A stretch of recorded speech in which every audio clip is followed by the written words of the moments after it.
Praise the lord. హల్లెలూయా. దేవుని నామానికి స్తోత్రాలు. మీ అందరికీ నా వందనాలు తెలియజేస్తున్నాను. ఈ దినం కొరకు దేవుడు సిద్ధపరిచినటువంటి మాటలు. ప్రియ సహోదరి సహోదరుడా, నీ యొక్క తప్పులను బట్టి వాటిని దేవుని ఎదుట ప్రతిరోజు ఒప్పుకునే క్రమం నీవు నీ యొక్క జీవితంలో కలిగి ఉన్నావా? అయితే ఈ దినం దేవుడు నీతోనే మాట్లాడుతున్నారు. ప్రియులారా, దేవుని భయముతో పరిశుద్ధతను సంపూర్తి చేసుకొంచు శరీరమునకును ఆత్మకును కలిగిన సమస్త కల్మషం నుండి మనలను పవిత్రులుగా చేసుకొందము. హల్లెలూయా. మనం ప్రతిరోజు ఎందుకు పరిశుద్ధపరచుకోవాలి? ఎందుకంటే మన దేవుడైన యేసు ప్రభువుల వారు తండ్రి పరిశుద్ధులై ఉన్నారు. అట్టి ప్రకారం మనం కూడా పరిశుద్ధుడైన దేవుడికి కుమారులుగా కుమార్తెలుగా మనం ఉన్నాము. ఆయన సేవించే మనం కూడా పరిశుద్ధులై ఉండాలి.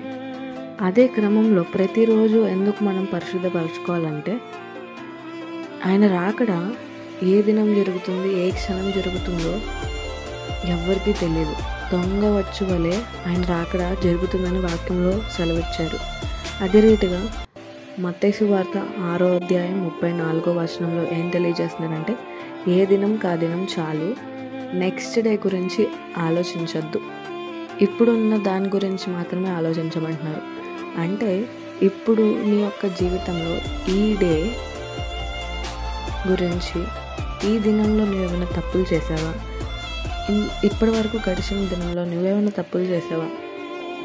ఈ డే ఒకటి నీ చేతిలో ఉంది కాబట్టి నెక్స్ట్ డే దేవుని కృప అయితే నువ్వు చూస్తావు, లేదంటే లేదు. కాబట్టి ఈ దినంలోనే నీ జీవితంలో చేసిన పాపాలు, ఈ దినంలో నీకు తెలిసి తెలియక చేసిన తప్పులను బట్టి దేవుని సన్నిధిలో ఒప్పుకునే రీతిలో మనం ఉండాలి. మనం లోకానుసారంగా చూసుకుంటే మనలో మన తప్పులను మనం ఎంచుకోలేము. అదే మనం ప్రతిదినం వాక్యాన్ని చదువుతూ ఉన్నప్పుడు మన యొక్క నలుసంతైన తప్పులను కూడా వాక్యం ఎత్తి చూపిస్తుంది. దేవుని యొక్క పరిశుద్ధతలోనికి మార్చడానికి సహాయం చేస్తుంది వాక్యము. అది కూడా ఎప్పుడంటే నీ యొక్క జీవితాన్ని దేవునికి కనపరుచుకుంటూ, కంపారిజన్ చేసుకుంటూ, వాక్యంకి నీ జీవితానికి, నువ్వు చేసిన తప్పులకి వాక్యంలో చెప్పిన దాన్ని కంపారిజన్ చేసుకుంటూ, అట్టి విధంగా వాక్యానుసారంగా మలుచుకుంటూ విడిచిపెడుతూ ఉన్నప్పుడు మన తప్పులను దేవుడి దగ్గర ఒప్పుకొని విడిచిపెడితే ఆయన మనలను శుద్ధులుగా చేస్తారు, మన పాపాలను క్షమిస్తారు, మనకు నూతన ఆత్మను, నూతన శక్తి, బలము, నూతన పరిశుద్ధాత్మతో నింపుతారు.